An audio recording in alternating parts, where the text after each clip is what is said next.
देखिए आज मिडवाइफरी का क्लास 3 है।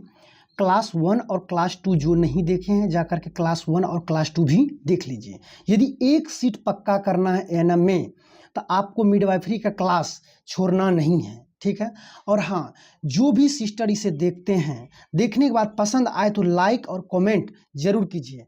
आज का टारगेट है कम से कम आपको 4+ सही होना चाहिए। कोशिश कीजिएगा 4+ सही होने का, ठीक है। और एक चीज़ डाउट हो रहा है टेलीग्राम को लेकर के। देखिए टेलीग्राम को लेकर के स्टूडेंट कमेंट कर रहे हैं कि सर टेलीग्राम का लिंक दे दीजिए। देखिए टेलीग्राम का लिंक जो है क्लास 1 जो लिए है मिडवाइफरी का और क्लास 2 जो लिए है मिडवाइफरी का, उसका जो है हम लिंक दे दिए हैं। जहां आप कमेंट करते हैं ना, वहां लिंक का हम पिन कर दिए हैं। उसके माध्यम से आकर टेलीग्राम में जुड़ सकते हैं। और टेलीग्राम से जुड़ने से आपको फायदा क्या होगा? फ्री पीडीएफ मिलेगा, फ्री टेस्ट मिलेगा। हम आपको कल भी ये बात बोले थे, कमाते कितना उस पर कोई डिपेंड नहीं, बचाते कितना वो बहुत ज़्यादा मायने रखता है। यानी आप पढ़ते कितना उससे कोई मायने नहीं है, आप टेस्ट में कितना सुंदर नंबर लाते हैं ये सबसे ज़्यादा मायने रखता है, ठीक है। तो टेलीग्राम में आप लोग जरूर जुड़ जाइए। और हाँ, टेलीग्राम में एक और प्रॉब्लम हो रहा है, जैसे कि टेलीग्राम में आज आप जुड़ रहे हैं तो पहले का पीडीएफ आपको नहीं मिलेगा, क्योंकि जैसे आज जुड़िएगा ना तो आज से ही आपको मैसेज दिखाता, पहले का टेलीग्राम में नहीं दिखाता है। इससे क्या होगा, पहले जो हम 1 और 2 पीडीएफ भेजे हैं आपको तो मिल नहीं पाएगा। तो आप ग्रुप में नहीं बोलिएगा कि 1 और 2 भी पीडीएफ भेज दीजिए, आप पर्सनल टेलीग्राम में हमें मैसेज कर दीजिएगा, सर हमें 1 और 2 भी पीडीएफ दे दीजिए, हम आपको पीडीएफ दे देंगे। क्योंकि बार बार हम पीछे का जितना पढ़ा है बार बार वही पीडीएफ बार बार भेजते रहेंगे, तो इससे जो स्टूडेंट पहले से जुड़े हुए हैं उसको ज़्यादा प्रॉब्लम होने लगेंगे, ठीक है। और ये जो टारगेट है, न्यू बहाली आने वाला एएनएम में एक सीट पक्का करना है। और 10,709 एएनएम जो भी सिस्टर है उसमें एग्जाम हो या नहीं एग्जाम हो, हमें पूरी तरह तैयार हो जाना है। बार आने से पहले ही बांध बना करके रेडी रखना है ताकि मुझे हिला नहीं सके। और जो भी स्टूडेंट है, जितना भी स्टूडेंट जो पैसा प्रीफेयर नहीं कर सकता, क्लास नहीं कर सकता है, उसको शेयर कीजिए और उसे बोलिए जुड़ने के लिए। यहाँ बिल्कुल फ्री ऑफ कॉस्ट जो है क्लास मिलेगी, इसमें कोई फी नहीं, और बिल्कुल आसान और सरल भाषा में आपको समझाने का कोशिश किए ताकि लॉन्ग टाइम तक आपको याद रखे। मेरा स्टूडेंट को हिला दे कोई, ऐसा हो नहीं सकता है। चलिए शुरुआत करते हैं आज से क्वेश्चन। पहला क्वेश्चन है, निषेचन की प्रक्रिया फैलोपियन नलिका के किस भाग में होती है? देखिए सामान्यतः जो क्वेश्चन आता है, क्वेश्चन ये आता है कि निषेचन कहाँ होते हैं, तो इसका आंसर होता है फैलोपियन ट्यूब में। देखिए फैलोपियन नलिका बोलिए या फैलोपियन ट्यूब बोलिए, दोनों एक ही बात है, ठीक है। सामान्यतः क्वेश्चन जो आता है ये पूछता है कि निषेचन कहाँ होता है, तो इसका आंसर होगा फैलोपियन ट्यूब में। लेकिन यहाँ क्वेश्चन क्या पूछ लिया गया है कि निषेचन की प्रक्रिया फैलोपियन नलिका या फिर फैलोपियन ट्यूब के किस भाग में होते हैं, यानी फैलोपियन ट्यूब का भाग पूछ लिया गया है, ठीक है। तो ऑप्शन 4 दिया हुआ, चारों ऑप्शन में से आप जाकर के टिक लगा लीजिएगा और बाद में हमें कमेंट करके बताइए कितना आपका सही हुआ है, ठीक है। कम से कम आज कोशिश कीजिए 4+ सही करने का, कम से कम, ठीक है।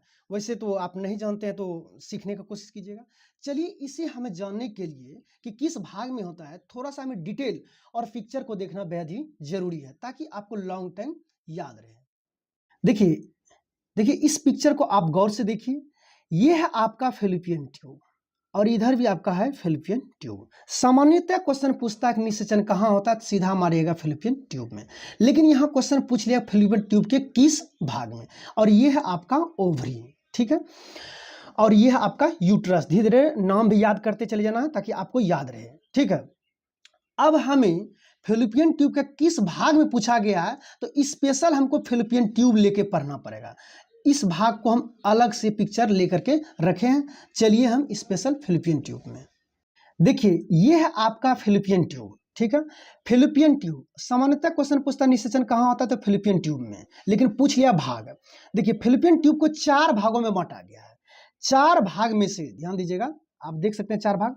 4 भागों में से वह एक भाग है इम्पुला, जहां पे निषेचन होता है। इधर से अंडा जाता है और इधर से आपका शुक्राणु गया, ठीक है, और यहाँ पे आकर के निषेचन हो जाता है। तो सवाल यदि पूछ ले कि निषेचन कहाँ होता है तो फैलोपियन ट्यूब में, और निषेचन फैलोपियन ट्यूब के किस भाग में होता है, यदि भाग पूछ लिया तो याद रखेगा इम्पुला भाग में, ठीक है। हमें उम्मीद है कि ये डाउट आपका क्लियर हो गया। अब चलते हैं नेक्स्ट क्वेश्चन। तो इसका आंसर क्या हो जाएगा, आंसर आपका हो जाएगा ए, इम्पुला। हमें कमेंट करके बताइए कितना लोगों का ये सही हुआ था पहला क्वेश्चन। ठीक है। दूसरा है कि वृषण से कौन सा हार्मोन उत्पन्न होता है, ठीक है। वृषण यानी पुरुषों का जो वृषण होता है, वृषण पुरुषों में पाया जाता है, महिलाओं में नहीं पाया जाता है, पुरुषों में वृषण पाया जाता है। ऑप्शन है आपका प्रोजेस्टेरोन, एस्ट्रोजन, ऑक्सीटोसिन और टेस्टोस्टेरोन। ये 4 ऑप्शन में से यदि आप जानते हैं तो कमेंट करके जरूर बताइएगा।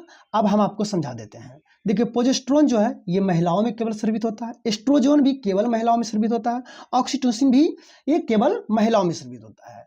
एकमात्र है जो पॉपुलर हार्मोन है टेस्टोस्टेरोन। टेस्टोस्टेरोन हार्मोन जो है ये पुरुषों में स्रावित होता है। इसे याद रखने के लिए हम क्या करेंगे लॉन्ग टाइम तक, जनरली कहीं भी देखिए कोई तरह का गड़बड़ सरबर काम होता है तो वहाँ पुरुष का ही टेस्ट किया जाता है। पकड़ो, पहले इसका टेस्ट करो, ठीक है। तो हमेशा ध्यान रखिएगा पुरुष का ही टेस्ट होता है, ये मैंने एक याद करने के लिए बता दिए ताकि टेस्टोस्टेरोन हार्मोन आपके दिमाग में परमानेंट बैठ जाए। भाई जैसे टेस्टोस्टेरोन हार्मोन, ओहो ये तो पुरुष का ही टेस्ट होता है, तो पुरुषों में होता है। अब इसमें कोई पुरुष होइएगा तो आलतू फालतू कमेंट नहीं कीजिएगा, सर याद कराने के लिए हम आपको बोल दिए, ठीक है। आगे चलते हैं। आगे क्वेश्चन है गोनोरिया का कीटाणु क्या है, यानी गोनोरिया जो रोग होता है वो किस जीवाणु के द्वारा होता है। कीटाणु लिखा हुआ किस जीवाणु से होता है। ऑप्शन आपका दिया हुआ HIV, ABCD आपको दिया हुआ है, चारों ऑप्शन आपको दे दिए हैं। यदि इसे जानते हैं तो आप आंसर दीजिएगा, और यदि नहीं जानते हैं तो चलिए अब आपको हम आंसर दे देते हैं। देखिए थोड़ा सा गोनोरिया के बारे में जान लीजिए। ये जो गोनोरिया रोग होता है, ये गोनोरिया रोग एक संक्रामक रोग है, ठीक है। और इसका जीवाणु का नाम होता है निसेरिया गोनोरियाई, ठीक है, निसेरिया गोनोरियाई, ठीक है। यहाँ पे नेसेरियाई लिखा, उससे कंफ्यूजन मत होइएगा, ठीक है। निसेरियाई गोनोरियाई के द्वारा फैलता है, ठीक है। अब ये कैसे फैलता है, तो यौन संपर्क के द्वारा फैलता है, जिसमें कि पुरुष और महिला दोनों ही प्रभावित होते हैं, ठीक है। और इसे माना एक नाम जाना जाता है, इसे ड्रिप या क्लेप, सुनिएगा, ड्रिप या क्लेप नाम भी इसे दिया जाता है, ड्रिप या क्लेप नाम भी दिया जाता है इसका, ठीक है। तो गोनोरिया रोग जो होता है वो निसेरिया, ठीक है, गोनोरिया निसेरिया, याद रखिए गोनोरिया जो निसेसरी है ताकि आपको याद रहे, gonorrhoea Neisseria, gonorrhoea Neisseria, gonorrhoea Neisseria, gonorrhoea Neisseria, यानी गोनोरिया रोग जो होता है निसेरिया से होता है, ठीक है। और ये होता कैसे, यौन संपर्क से होता है, और महिला हो या पुरुष हो दोनों को प्रभावित करता है, मूत्र मार्ग मलाशय को संक्रमित ही करता ज्यादातर, ठीक है। इसका आंसर क्या हो जाएगा, गोनोरिया निसेरिया, ऑप्शन नंबर इसका सी हो जाएगा। हमें टारगेट है कि आपको याद कराते हुए भी चले जाना है, पढ़ाने के लिए तो सबको आता है मेरे दोस्त, याद जो करा दे वो आपके लिए बेहतर टीचर होता है। आगे, श्रोणी यानी पेल्विस में कितने जोड़ होते हैं। अब इसे श्रोणी और पेल्विस को समझने के लिए थोड़ा सा हमें पिक्चर देखना बेहद ही जरूरी है, नहीं तो श्रोणी और पेल्विस आपके दिमाग से चला जाएगा। चलिए हम पिक्चर पे चलते हैं। देखिए ये जो जांघ के पास हड्डी होता है यही आपका श्रोणी यानी पेल्विस है, ठीक है। तो सवाल पूछा गया कि पेल्विस में कितने जोड़ होते हैं, यही आपका श्रोणी यानी पेल्विस है, ठीक है। इसमें हम आपको जोड़ काउंट करके दिखा देते हैं आपको। देखिए ये एक जोड़ हुआ, ये एक जोड़ हुआ, और एक जोड़ यहाँ पे है, देख लीजिए ध्यान से, ठीक है, और एक जोड़ यहाँ पे है। यानी पूछ ले श्रोणी यानी पेल्विस में कितने जोड़ होते हैं, तो टोटल मिलाकर के मारिए कितना जोड़, 4 जोड़, ठीक है।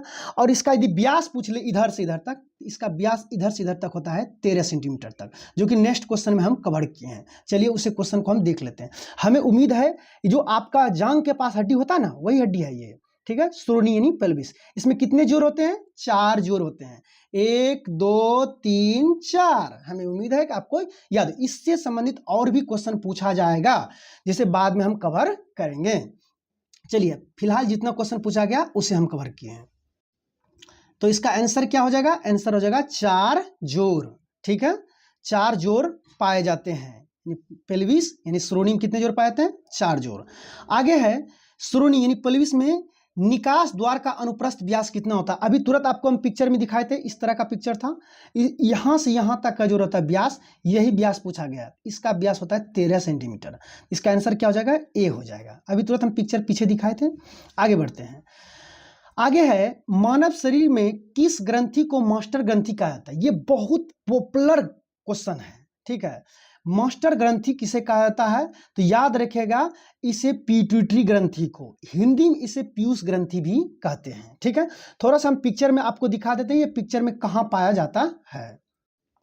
आप देख सकते हैं ये मस्तिष्क का जो है बिल्कुल आधार में पाया जाता है, यही आपका पिट्यूटरी ग्रंथि है, ठीक है, जिसे कि मास्टर ग्रंथि ही कहा जाता है। पीयूष ग्रंथि भी इसका नाम है अलग से हिंदी में।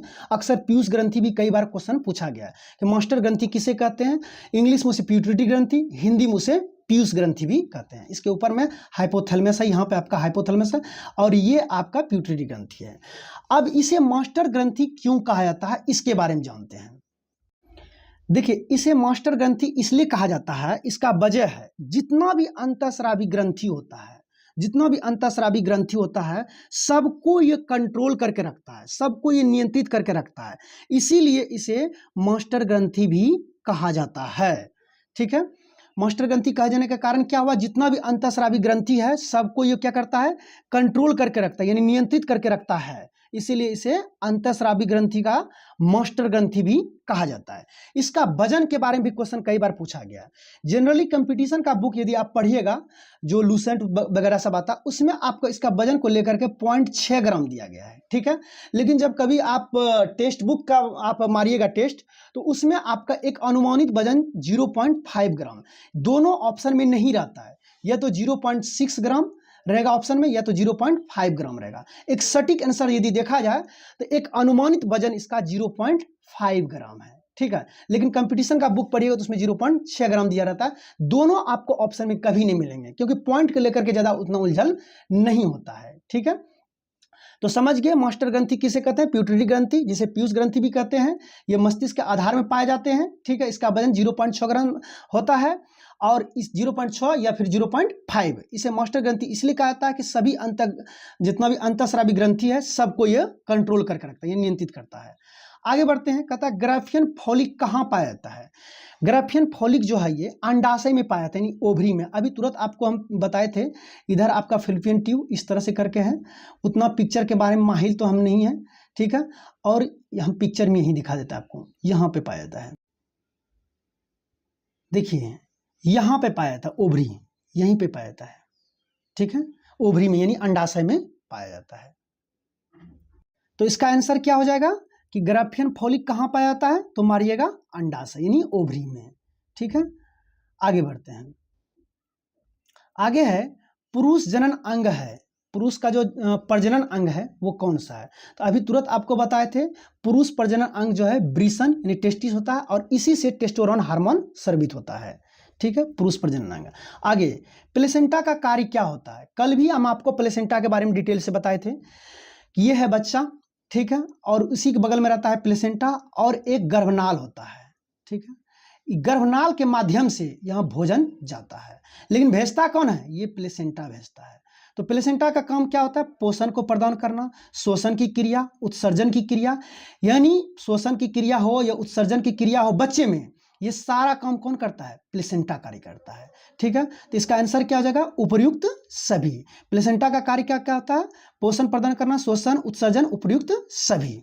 हमें उम्मीद है कि आप समझ गए होंगे। आगे क्वेश्चन है, निश्चेचित कोशिका कहलाता है। निश्चेचित का मतलब होता है, मतलब जैसे कि पुरुष का स्पर्म गया और महिला का एग गया, तो आपको पता होगा इंपुला भाग में होता है, फिलिपियन ट्यूब के इंपुला भाग में जब दोनों मिल जाते हैं तो मिलने के बाद क्या होता है, जोड़ा होता है। और एक चीज याद रखिएगा कि जनन में अर्धसूत्री होता है, समसूत्री नहीं होता। एक होता है ना समसूत्री, असूत्री और अर्धसूत्री। तो जनन संबंधी जो भी प्रक्रिया होता है इसमें अर्धसूत्री होता है, तब तो जाकर के आधा आधा जाकर के एक मिल करके एक नया निर्माण करता है, एक गुणसूत्र का निर्माण करता है। यदि पूछ ले इसमें कौन सा सेल होता है, तो याद रखिए अर्धसूत्री सेल। निषेचन में किस तरह का होता है, अर्धसूत्री समसूत्री में से पूछ ले तो आप मारिएगा अर्धसूत्री। ठीक है, वो क्वेश्चन आएगा तो आपको समझ में आ जाएगा। फिलहाल यहां समझिए, निश्चित कोशिका कहलाता है युग्मनज यानी जायगोट। कहने का मतलब इधर से गया स्पर्म और इधर से गया अंडा, इंपुला भाग में दोनों मिल गया। अब जब मिल गया तो मिलने के बाद जो निर्माण होगा उसका नाम होगा जायगोट यानी युग्मनज।